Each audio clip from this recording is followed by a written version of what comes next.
Accounting voucher में cash voucher और cash voucher, non cash voucher दो प्रकार के होते हैं। कैश वाउचर में debit voucher and credit voucher.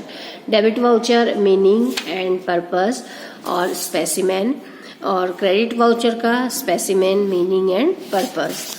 इसके बाद अकाउंटिंग इक्वेशन जो बहुत महत्वपूर्ण है। अकाउंटिंग इक्वेशन में हमें यह ध्यान रखना है कि assets minus liabilities is equal to capital होता है।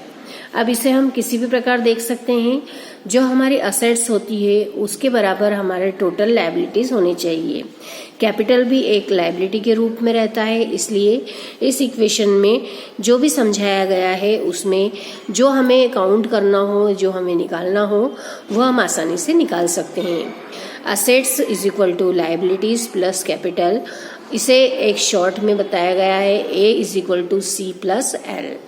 तो इस तरह से किसी भी इक्वेशन को हम समझ सकते हैं यदि हमने इसके कंसेप्ट को समझ लिया है। तो आपको यह ध्यान रखना है कि जो टोटल लायबिलिटीज होती है वह टोटल असेट्स के बराबर होगी। इसको आपको याद रख करके और इसमें जितने भी ये सम मैंने आपको करवाए हैं जो इक्वेशन के हैं वो आपको रिवीजन करते रहना है। इसमें न्यूमेरिकल एग्जाम्पल्स में भी दिए हुए हैं कुछ एग्जाम्पल्स, उनको भी आप देखते रहिए और सॉल्व कीजिए। इसके बाद जो हमने rules of debit and credit देखे थे, इसमें meaning of debit and meaning of credit भी समझाया गया था। इसके जो ट्रेडिशनल रूल हैं उनको आपको याद रखना है, और जो ट्रेडिशनल अगर आपके पास ये सारे नियम अच्छे से याद लिखे हुए हैं, याद हैं आपको, तो आप जर्नल के सवाल आसानी से कर पाएंगे। इसलिए 3.33 जो meaning of and types of account है, इसमें जो टाइप्स ऑफ अकाउंट की जो चार्ट दिया है, इस चार्ट के माध्यम से आप अकाउंट्स को समझ सकते हैं, और यदि आप अकाउंट्स को समझ पाएंगे तभी आपको इनके नियम आपको याद रहेंगे, और कौन से अकाउंट पर कौन सा नियम लगाना है ये आप समझ पाएंगे। तो इसलिए ये नियम और ये अकाउंट का चार्ट है, ये आपको बहुत अच्छे से करना है। यहाँ पे अकाउंट्स का चार्ट भी दिया हुआ है कि पर्सनल अकाउंट कौन कौन से होते हैं, इम्पर्सनल कौन से होंगे। तो इस प्रकार से आपको इनको सबको याद रखना है और सवालों को करते रहना है। जर्नल जो 4th चैप्टर है, इसमें मीनिंग ऑफ ओरिजिन रिकॉर्ड, इसमें जो जर्नल है meaning of and definition of journal, इसमें रोल एंड की और क्वार्टर की डेफिनेशन दी है। इन दोनों ही डेफिनेशन को आपको अच्छे से करना है, और ऑब्जेक्टिव्स और नेसेसिटी ऑफ सिग्निफिकेंस और सिग्निफिकेंस ऑफ जर्नल।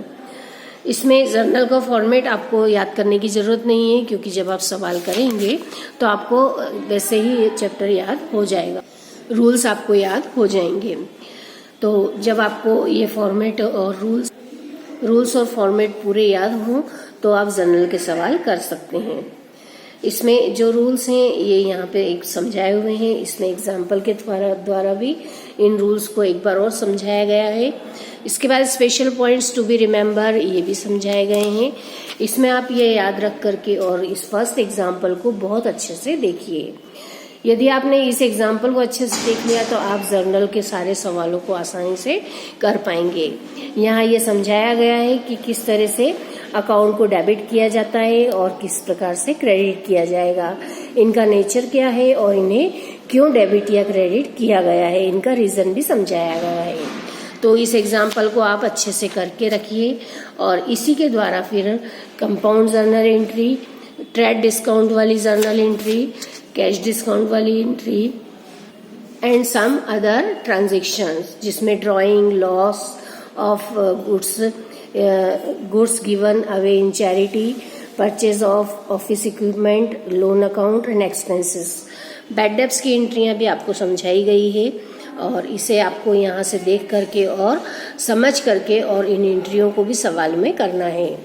बैंक के साथ क्या क्या ट्रांजैक्शन किए जाते हैं, इन ट्रांजैक्शंस को भी आपको अच्छे से देख करके और करना है।